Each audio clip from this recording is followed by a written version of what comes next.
কৃতি ছাত্রছাত্রীদের পুরস্কার বিতরণী অনুষ্ঠান।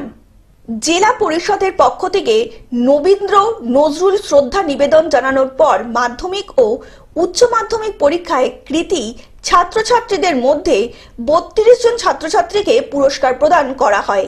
এই পুরস্কার বিতরণী অনুষ্ঠানে উপস্থিত ছিলেন রাজ্যের মন্ত্রী মানস ভুঁইয়া, রাষ্ট্রমন্ত্রী শ্রীকান্ত মেহতা, জেলা পরিষদের সভাপতি প্রতিভা রানী মাইতি ও জেলা শাসক সহ একাধিক বিশিষ্ট ব্যক্তিবর্গ।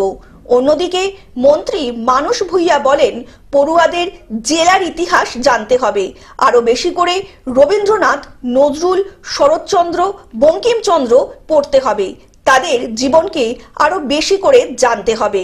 প্রতি বছরের ন্যায় জেলা পরিষদ থেকে একটা কৃতি ছাত্রছাত্রীদের এই সম্বর্ধনা জ্ঞাপন করা হয়, হয়তো অন্যভাবে করা হয়।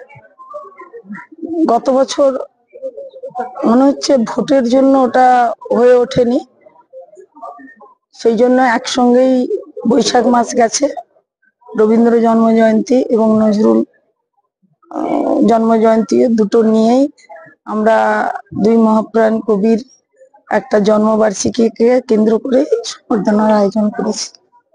পশ্চিম মেদিনীপুর থেকে কল্যাণ মণ্ডলের রিপোর্ট, গ্লোব নিউজ।